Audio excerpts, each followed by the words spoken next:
So in this video lesson on 7.3 using similar right triangles, we're going to use the properties of an altitude of a triangle for a right triangle to find that we can use our properties from similar right triangles to find side lengths of a triangle. So here's our first theorem that we're going to cover in 7.3, and that's that if the altitude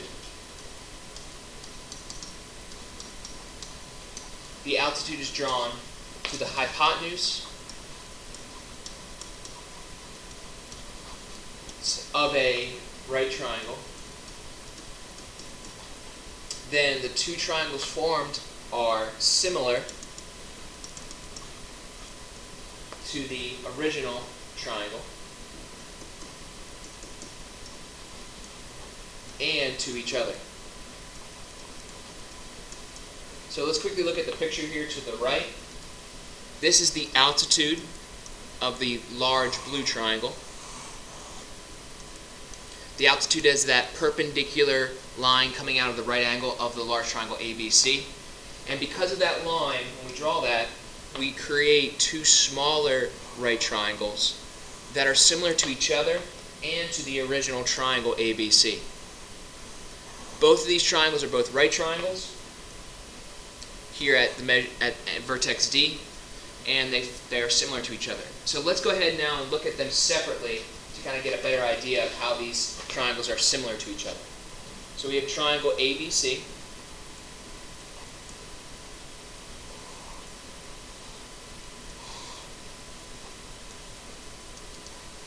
We have triangle CAD.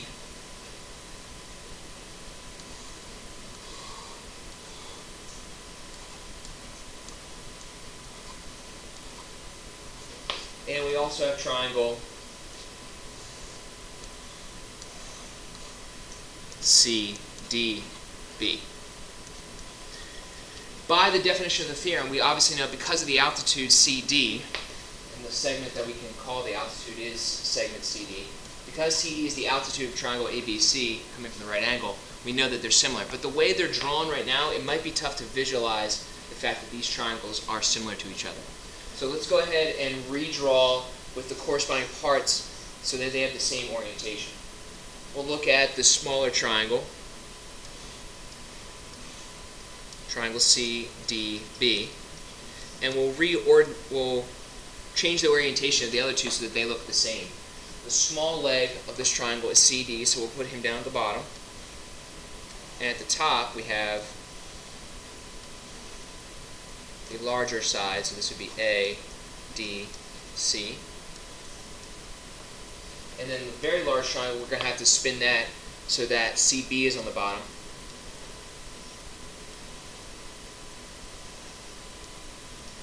And CB is going to look like right here. Maybe A. So if we're given these three triangles and we've rotated them and look at their orientations, now we can kind of see that if I look at triangle ABC,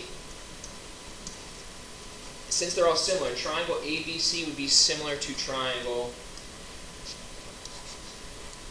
if I follow that same order, ABC, that would be similar to triangle ACD, which then would be similar to triangle CBD. Similarity statements are very important because they identify which corresponding angles are congruent and which corresponding sides are proportional. So let's go ahead and apply our similarity statements to set up proportions to find side lengths of a triangle. Here we have a problem where they want us to find the value of y, and y is the length of QR, which is a segment of the triangle. So let's go ahead and try to redraw our picture so we can match up small side, medium side, and large side with each other. So we're going to go ahead and look at the small triangle, which is this guy right here. So let's redraw him so that the right angle is in the bottom left-hand corner. So we have our small triangle. S is right here, R is right here, and Q is up top here. Our medium triangle is this guy right here. Let's redraw him. Here's the longer side, the small side, the hypotenuse. So this would be S.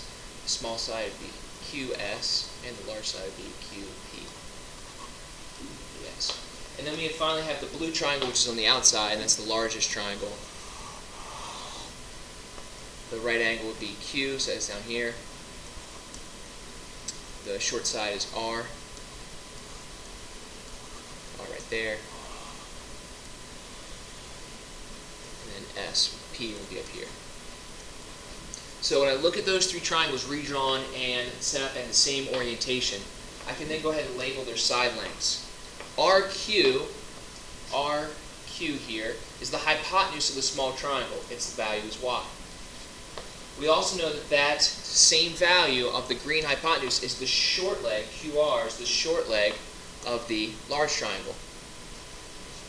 We also know that RS is 3, so we can label that as 3.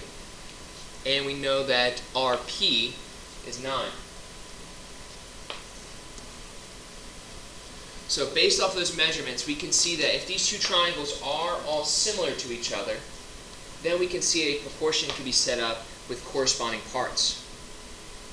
So you can see that this Y corresponds with this 3, and this Y corresponds with this 9. So rather than redrawing our picture here, let's see if we can come up with a better way to kind of organize our thoughts in a more creative way. So we're going to go ahead and kind of create a little bit of a table here. Let's draw our small triangle, which we know is green. We have our red triangle, which is the medium triangle.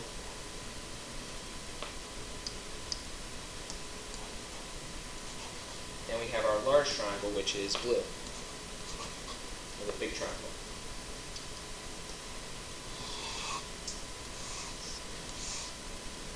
Now, each of these triangles have 3 parts. Those 3 parts are either the small leg, the medium leg, or the large leg, or the hypotenuse in this case, since they're all red triangles.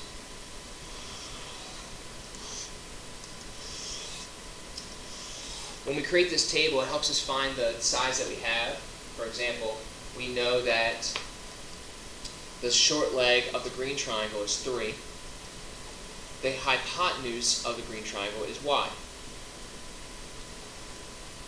The medium triangle we don't know any values on, so we'll go ahead and jump to the blue triangle. The hypotenuse of the blue triangle is 9, and the short leg is Y. Whenever we're using this called tic-tac-toe method,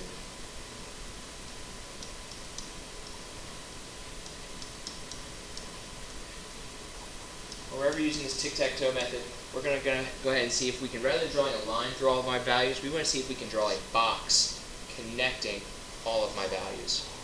So you can see here, I created a rectangle where I have 4 values that make up the corners of my box. Those 4 values then can be transported into our proportion. 3 over y is equal to y over 9. So when I cross multiply to solve for y, because that's what I'm trying to find, I get 3 times 9, which is 27, and y times y is y squared. Since they want the answer in simplest radical form, I'm going to go ahead and take the square root of both sides, and I need to simplify the square root of 27. 27 breaks down into a 9 and a 3. Product of 9 and 3 is 27. And when I take the square root of both of those, the square root of 9 is 3, and the square root of 3 is just the square root of 3. Because I can't simplify it because he doesn't have a pair to come out of the square root. So we use our tic-tac-toe method and what we know about proportional triangles to kind of better understand the relationship that those sides have with each other. When both triangles share a common side, that common side that they share is called the geometric mean. This is a concept we talked about in Chapter 6. Geometric mean, which will help us kind of find a value of x. The geometric mean is the positive value of x, or any value that repeats, or that common side, and it has to fit the proportion a over x is equal to x over b.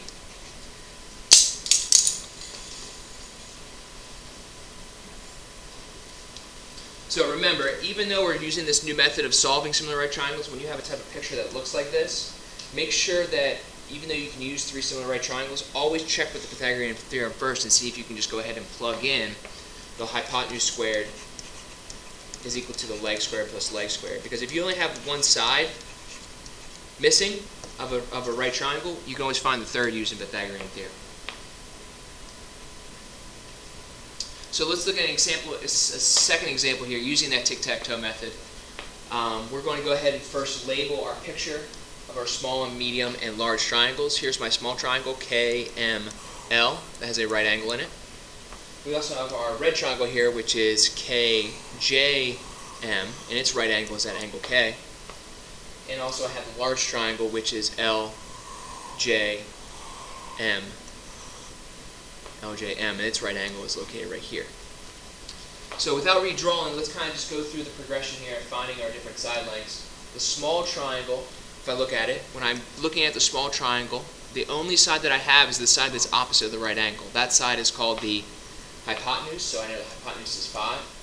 Also, it shares a common side here, and if I look at my picture closely, this is the larger of the two legs, so x is equal to the middle leg, or the medium leg. I don't know KL, so I'm going to refrain from putting that value in. Looking at the medium triangle, the small leg is the common side, KL, that they share, and that's value is x. Also, I know the side opposite of the right angle, and that value is 12. So that's the hypotenuse. But just because J to L is 13 doesn't mean that I know the value of K to J. So I'm going to stop from finding that value because I cannot find it at this time. Now let's look at the big triangle. I have side lengths here. I have LJ is the hypotenuse. It's opposite of the right angle. So LJ is 13. The longer of the two legs is 12, JM. And the shortest leg here is 5. So now when I'm looking at these similar right triangles, I want to try to create a rectangle that covers all of sets up my proportion. Remember, I need to create a rectangle to set the values up in my proportion that kind of go in this order, right? I need to box my answer. So I have two options. I can do x over 5 is equal to 12 over 13. X over 5 is equal to 12 over 13. It's also possible for me to set up a different box, which is actually a little bit taller this way. And that box is going to be x over 12 is equal to 5 over 13. X over 12 is equal to 5 over 13. Either way, when you look at these two problems, when I cross multiply, I'm going to be taking x times 13, and I'm going to get 13x.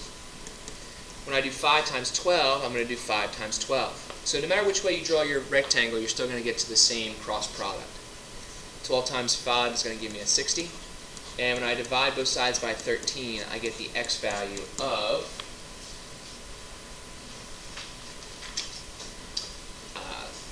60 divided by 13. 60 divided by 13 is a decimal, so we're going to put that at 4.6, rounded to rounded to the nearest tenth. So we're going to continue this with some practice. If you could, go ahead and pause the video for examples 3 and 4 and see if you can go ahead and label your triangles and then fill in the charts and find the value of x that's missing. So now looking at examples 3 and 4 all completed, we can see that when we draw and label our pictures here, we have the small leg and medium leg of the green triangle or the small triangle, and we also have the small leg and medium leg of the medium triangle. Once that's my box, that's the proportion I'm going to set up, and when I go ahead and cross multiply and square root, I get a value of 6 for x. Looking over at example 4, it's very important that you kind of understand which sides go with which sides, and with more practice that gets a little easier. Hypotenuse is 6 for the medium triangle, and the small leg, actually the small triangle, I have no information about the small triangle given to me, so I'm not going to worry about that. But when I look at the blue triangle, I can see that this is the hypotenuse, it's opposite of the right angle, opposite here, the right angle, and that's going to be 12, whereas the long leg, or the medium leg, is 6. So when I set up this proportion, I end up having an expression x plus 2 right here. And when I cross multiply, it might be easier to first simplify 6 over 12 to 1 over 2. So when you cross multiply, you're multiplying by smaller numbers. When I cross multiply and I distribute the 2, and then I add like terms to opposite sides and divide by 2, I get x is equal to 1 as my solution.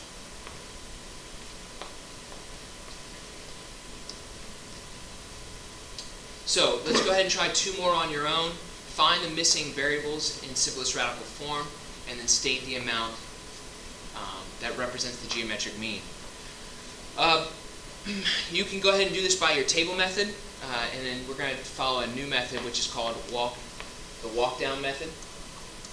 So go ahead right now and pause the video and give it a shot and see if you can use the table method to find the values of x.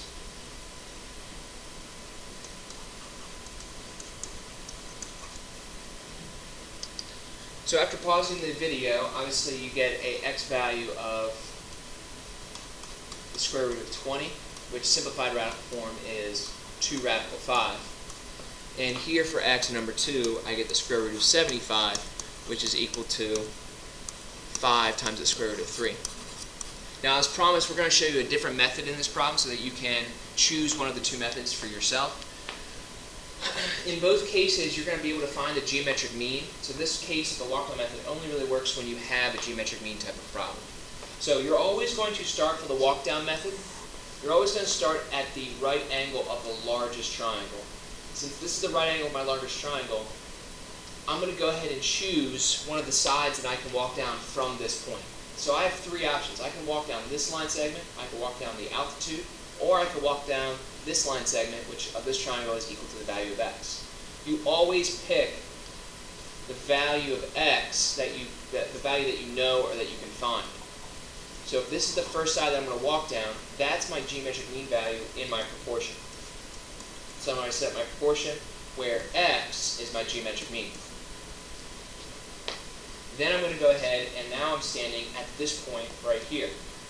And I have 2 options. I can either walk a distance of 4 spaces to my next intersection, and that goes right there, or I could go ahead and I could walk a little further. I could go from this point where I stopped after x, and I can go the whole distance, which is 1 plus 4, or equal to 5. That distance gets written down right there.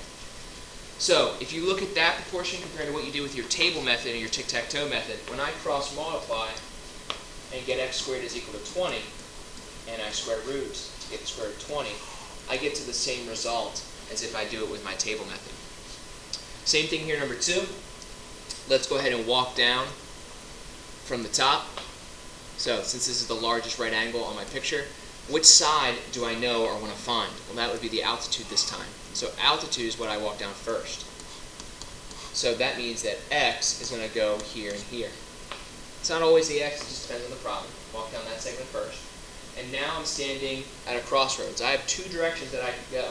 I could go to my left, which I don't know that value. How would I find that segment length? Well, the whole thing's 20 and this is 15. If I do 20 minus 15, that segment length is really 5.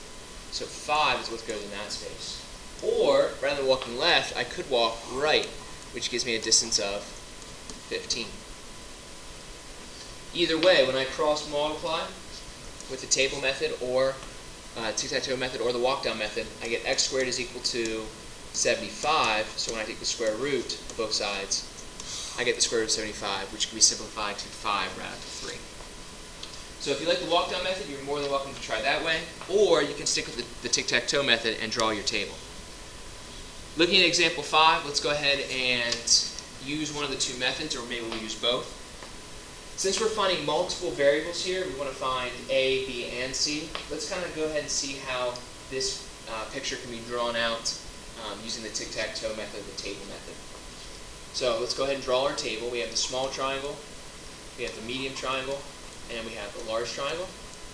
We have the small leg, the medium leg, and the hypotenuse.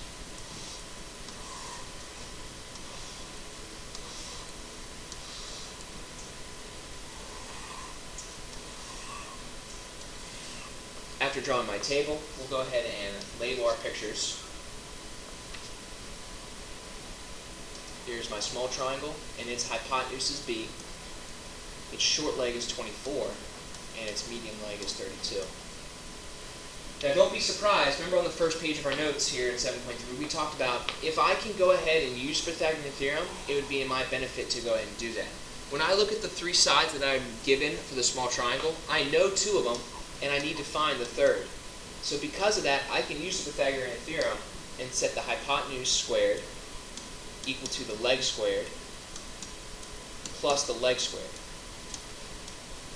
Only by writing at the table or looking at the picture can I see that the Pythagorean theorem is a possible way of doing this problem. So, since that's the case, we can go ahead and square 24 and square 32, add them together and take the square root. So B is really B squared is equal to 1600, which when I square root gives me a value for B of 40. We're going to go ahead and fill that value in to my table so that I can use it for later problems. Now let's go ahead and look at the medium triangle. The medium triangle has a hypotenuse opposite the right angle, C. It has a short leg of 32, and it has a medium leg of A. I only know one of the three sides, so I can't use the Pythagorean theorem. However, I can go ahead now and look at, can I make a box, a proportion box, that includes three numbers and one variable? When I look at that, my first option is right here. I can make a proportion of 24 over 32 is equal to 32 over A. Let's go ahead now and take the cross product of that problem. 24A is equal to 32 times 32, which that value is going to be 1024. And when I divide by 24 for the value of A, I'm going to get a decimal, which we're going to round to the tens place, as 42.7. Because this is a decimal approximation, I want to make sure I'm careful in reusing the value of A for other problems. Because if I use an approximation, then I'm going to be approximating further solutions. Let's go ahead and look at, before we look at the large triangle, let's look at how we could use what we're given to find other triangles. Well, here I have 24 and 32, and actually down here, C goes with 40. So here in the blue box, I kind of see that I have the proportion of 24 over 40 is equal to 32 over C. Since I have three of the four sides and I'm trying to find the fourth, I can go ahead and solve this equation. We too go ahead and take the cross product. I have 24C is equal to 40 times 32, which I get as 1280. And when I divide by 24, I get a value of C as 53.3.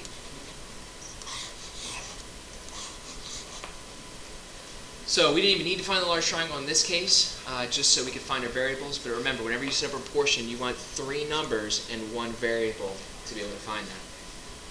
Just a quick recap on the geometric mean. When we're looking at specific triangles, for example, the small, medium, medium, large, small, and large, we can go ahead and use the relationships that those triangles have with each other to find the missing sides. If CD is the geometric mean of the small, medium triangle, that means that CD is the side that those two triangles both share. So whatever side they share, that's going to be my geometric mean. Here for medium and large triangles, when I look at the red and blue triangles, they share the segments AC, so that's the geometric mean of those two triangles. And when I look at the small and large, the geometric mean is CB, which is this side right here. Obviously, if you remember our walk-down method, if I'm given a right triangle here with the altitude drawn, remember, whatever side I walk down first out of these three is the side that I use for my geometric mean. That's why these three segments are used for the geometric mean in my picture, depending on the triangles that I draw. So that wraps up our lesson on 7.3. Go ahead and rewatch the video if you have more questions or want to revisit this content. Also go ahead and try the homework in 7.3 for extra practice.